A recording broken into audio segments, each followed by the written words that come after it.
Salve, pessoal! O último videozinho da nossa série, então, o vídeo do Niklas Luhmann, tá? Com teoria dos sistemas. Vai ser um vídeo curto também, né? Eu vou tentar explicar aqui só o mais essencial da teoria dos sistemas. Aí, nas revisões que eu fiz, né, que eu estou fazendo e fiz, eu tenho tentado deixar mais claro para vocês o que significa a teoria dos sistemas, mas, assim, ela é uma teoria mais complicada de resumir, porque ela foi escrita ao longo de muitos anos, ela tem vários, né, interventores aí que produziram partes dela, ela continua se desenvolvendo e ela é uma teoria muito abstrata, mas a gente já vai encontrando nossos caminhos aqui. Então vamos lá. O que a gente tem que saber da teoria dos sistemas? Né? O Luhmann ele desenvolve, a gente pegou aqui o desenvolvimento da teoria dos sistemas de 60 para 70, na década de 60 para 70. Tem uma discussão forte aqui com alguns princípios habermasianos, né? O primeiro grande princípio sendo o princípio da comunicação, já vou comentar ele aqui. E, na realidade, a teoria dos sistemas ela é uma tentativa de explicar como a ordem das coisas, né? Então a ordem social, a ordem jurídica, a ordem biológica, enfim, a ordem psicológica, como essas ordens procuram resistir, procuram, de alguma maneira, sobreviver a essa tendência geral para o desmanche, para o desmantelamento, para a desorganização e para o caos, né? Lembrando sempre que um sistema ele é natural, ele não é criado, ele não é confeccionado. Tá? O sistema, ele, na realidade, opera a partir de um conjunto de relações que se revelam e a respeito das quais nós tomamos consciência. Então, vamos conversar um pouquinho sobre isso, né? A gente tem 3 conceitos fundamentais que eu pus para vocês lá no começo das aulas, né? Função, sistema e estrutura. A função é uma condição matemática, né? Ela é, na realidade, um conceito da matemática. A função determina uma linha de comportamentos possíveis para um ou mais elementos de uma determinada sociedade, de um determinado ambiente, de uma determinada realidade sob estudo, né? Então, a função ela não é um papel a ser cumprido. O papel, na realidade, ele pode aparecer eventualmente dentro da função. A função é um gráfico, ela é uma função matemática que mostra o desenho geral de certos comportamentos em virtude de certas variáveis e constantes emergentes no ambiente. Tá? O que é a estrutura? A estrutura é um esqueleto, ela é uma ossatura fixa, rígida, com pontos claros, fechadinhos. Tá?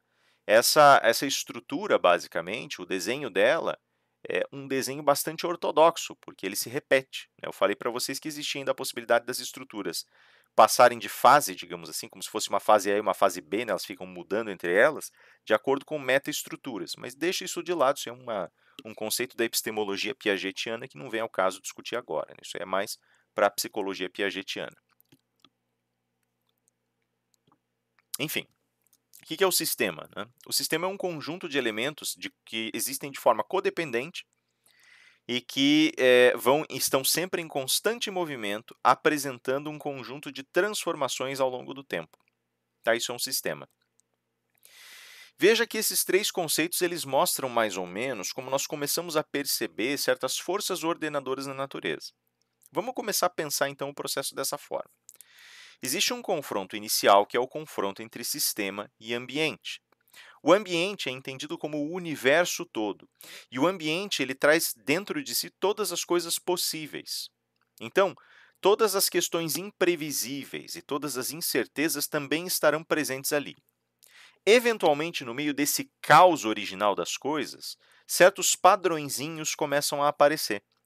Já que o universo é a soma de todas as coisas possíveis, é perfeitamente possível que você tenha ali, eventualmente, um padrãozinho que emerge e que começa a se repetir, começa a se transformar e se blindar para permanecer enquanto padrão e para não se desorganizar ao ponto de desaparecer enquanto tal. Isso é um sistema. Esse sistema ele aparece e da maneira como ele está projetado, ele só continua a existir se ele criar forças que permitam a ele ter essa continuidade. Então ele vai criar, ele vai aparecer gerando mecanismos internos que vão recriar e adaptar seus elementos aos impulsos ambientais que ele está recebendo. Ele tem uma qualidade de criação autônoma que a gente chama autopoiese. Tá? Existem sistemas alopoéticos também. Sistemas alopoéticos são aqueles que recepcionam elementos, eles têm qualidade semi-aberta. Eles recepcionam elementos de fora e engolem esses elementos para poder se renovar, tá? Geralmente a gente vai lidar aqui com sistemas fechados, isso é uma história para um outro momento, tá bom? Então o sistema ele está sempre lutando contra o ambiente, né? Ele está sempre nesse confronto com o ambiente está sempre apresentando coisas novas e mais novas, e o sistema está se renovando e se tornando cada vez mais criativo. Mas a cada renovação e a cada salto de criatividade, ele também arrisca se perder, ele também arrisca desmantelar. Pensa, por exemplo, numa sociedade e no caos e na violência que existem à larga no universo, né? Vamos colocar dessa forma. Uma sociedade ela está sempre à mercê disso, à mercê de uma falta de recursos, à mercê de violência, à mercê de divisão interna, à mercê de agressão, à mercê de invasão, enfim. Ela está sempre à mercê dessas coisas, né? O que acontece é que essa sociedade cria mecanismos para refrear esses problemas, né? Então, desde as normas jurídicas até a organização estrutural, o fluxo de recursos nessa sociedade, assim por diante, né? Tudo bem? E aí o que acontece? Vocês têm dentro desse contexto, uma tendência desse sistema a se desmantelar e a mergulhar no caos de novo, desaparecendo enquanto tal. Isso a gente chama de entropia. Tá? A entropia ela é como se fosse a tendência universal de um sistema a morrer, a desaparecer, a se desorganizar e se perder. Todas as coisas são assim. Todas elas caminham lentamente para o caos, né? E é só a partir de recursos ativamente apresentados que elas conseguem resistir. Eu brinquei e falei lá pelas tantas, eu tenho um problema cardíaco, né? Por exemplo, eu tenho um problema cardíaco. Eu vou ao médico periodicamente, eu vou ao médico de 2 em 2 meses. Tá? Se eu vou ao médico de 2 em 2 meses, é porque eu quero impedir surpresas. Perceberam? Meu corpo é um sistema, tem um defeitinho ali. Para eu impedir que esse defeitinho vire um problema monstruoso, eu vou de 2 em 2 meses ao médico. Pronto, né? Isso é um sistema enfrentando o ambiente. Claro? Tá. Agora veja, por exemplo, a situação que eu tenho dentro do campo da entropia. Se eu tenho uma dimensão entrópica, essa dimensão entrópica, quanto mais ela se apresenta, mais riscos ela projeta. Claro? Então, quanto maior o caos, mais riscos eu trago para mim. Outro exemplo, né? Eu perguntei para muitas pessoas essa semana se elas moram, quem entre elas mora em casas com um bosque perto, com muito mato perto, né? Quem responde invariavelmente, eu pergunto, tem muita aranha na sua casa? As pessoas invariavelmente dizem que sim. Por quê? Quando tem muito bosque, vem muita aranha para casa. Isso representa um risco para as pessoas. Existe algo ali que é indomado, digamos assim, e está apresentando risco. Então, quanto maior a desorganização, quanto menor o controle que você tem, quanto mais as coisas retornam para um estado caótico, mais risco elas oferecem. Tá? Veja que dentro desse contexto todo, o sistema ele está em contato com o ambiente à medida que ele tenta, à medida que ele se deposita, que ele se debruça sobre a situação, sobre as circunstâncias, para tentar trazer esses elementos extraordinários que ele não entende como se fossem informações para si. E aí ele vai passar essas informações por um filtro binário, né? Ele vai receber essas informações numa zona chamada zona de inputs. Essa zona de inputs vai apresentar essas informações para um conector binário, e esse conector binário vai dar uma classificação para aquilo, relevante no meu mundo ou não. E aí ele vai cuspir isso. Se não tem aquela relevância que ele espera, ele deixa intocado. Se tem, ele absorve e ele vai ter que tratar aquilo e vai ter que se adaptar àquilo, né? Então, essa binariedade ela é o depósito central da comunicação. Por isso que o Luhmann fala, a comunicação ela é fundamentalmente uma estratégia para você receber informações que você não tem, ou para você dar informações que o outro não tem. Ele está pensando principalmente na comunicação sistema-ambiente. Mas a comunicação que acontece entre nós também é assim. Se eu falo, é porque eu tenho que falar coisas novas para vocês. Do contrário, são completamente desinteressantes. Se vocês falam comigo, é para me apresentar coisas que eu ainda não saiba. Do contrário, nós estamos todos perdendo tempo. Percebem? Tem que haver algo de novo. Então, é aquilo que eu não sei que faz com que a comunicação venha a acontecer. E ela venha fazer com que ela seja codificada e com que na sua codificação ela seja de alguma maneira estruturada. Tá? A gente tem que lembrar também o seguinte, que a gente tem um sistema que ele vai chamar sistema mundo, que é basicamente todo esse enfrentamento ordenador que aparece no universo e que mostra conexões com outros, né, que mostra interconexões e que, portanto, trabalha tudo num corpo imenso só, né? Por exemplo, o meu sistema mundo ele tem todos os aspectos, desde as aves que estão voando ali fora agora, até o meu falar aqui, tudo isso tá junto, tudo isso é um sistema só, é o sistema mundo, né. Se eu for trabalhar de uma maneira mais incisiva mesmo, eu não posso usar o bosque atrás da sua casa como um exemplo prático de caos, porque não é bem isso, ali também tem um sistema. Na realidade, isso é um sistema operando, aquilo ali é um exemplo frouxo, né, só para a gente falar, digamos assim, de um caos fraco, num conceito fraco de caos, né. Mas, a rigor, tudo isso é um sistema, né, tudo isso é um sistema.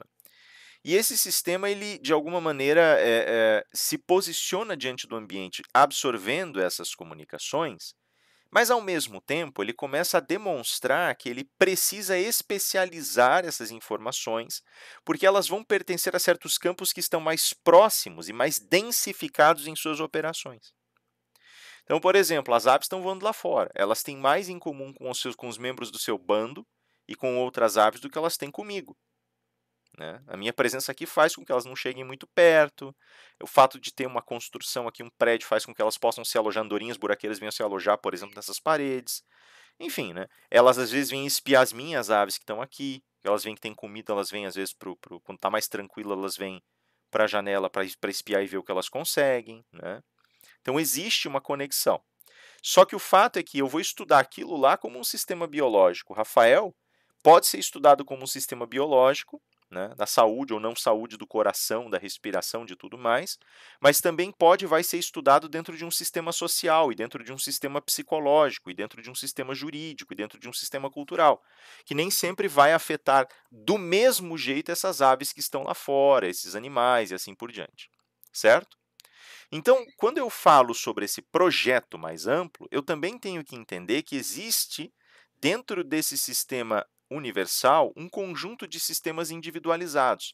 E a individualização vem especificamente como uma resposta, como uma trajetória, como um sentido determinante para certas esferas constitutivas de vida.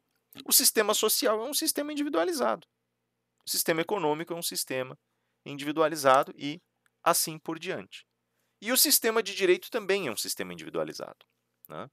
O binário que está na base desse subsistema, se preferirem dessa forma, não é bem isso, né, mas vamos lá, né, é o binário do lícito e do ilícito. Ele absorve informações ambientais e dá a sentença, né, dá a determinação, sentença aspas aqui, né, determina, é lícito ou ilícito, né? Nesse sentido, nós vamos ter especificamente 3 frentes a partir das quais esse sistema responde em fluxos ambientais. Ao positivar normas, ou seja, ao colocar determinadas condutas em normas postas, absorve mudanças ambientais. Então, a transformação acontece pela positivação, seja pela boca do legislador ou do juiz, tá? A permanência acontece na reiteração de certas estruturas. Quando eu, por exemplo, repito as mesmas decisões desde 1920, tá? Isso nem sempre é bom. Às vezes é importante, então a gente quer, por exemplo, que a estrutura constitucional em determinada medida se repita, mas a gente não quer que tudo se repita incessantemente, porque aí o sistema vira um sistema envelhecido e se prepara para morrer. Ele vai cair na entropia, né? E terceiro, a expectativa na normatização. Então, quando eu normatizo, o que eu estou fazendo na realidade é pegar uma determinada função da minha sociedade, do comportamento humano e assim por diante, e colocar em regras aquilo que eu espero seja feito ali dentro. Tá? Se eu crio um conjunto de regras para os professores da UP, qualquer pessoa que vire professor da UP ou professora da UP vai ter que seguir essas regras, é o que nós esperamos, certo? Então, a regra ela abriga expectativas, beleza? Esse é basicamente o contexto hiper resumido da teoria dos sistemas do Luhmann. Tá? Eu vou, né, evidentemente, deixar aqui para vocês esse material de estudo, mas recomendo enfaticamente que vocês voltem para as anotações, para os livros, para vocês terem também uma ideia mais clara e mais ampla daquilo que nós já analisamos. Beleza? É isso aí, galera. Eu deixo vocês, então, esse aqui é o nosso vídeo de fechamento, né? Eu deixo, então, vocês para estudarem para a provinha de vocês e, se vocês precisarem de mim, me procurem nesse meio tempo, tá bom? Estudem bastante, cuidado com as coisas que eu comentei aqui, tá? Elas vão aparecer em prova. Tenham atenção nos detalhes, vocês sabem que é uma prova que tem uma estrutura um pouco diferente da primeira, então ela vai exigir isso. E qualquer coisa, me procurem para tirar dúvidas antes da prova, beleza? Deus abençoe vocês, cuidem-se, até mais.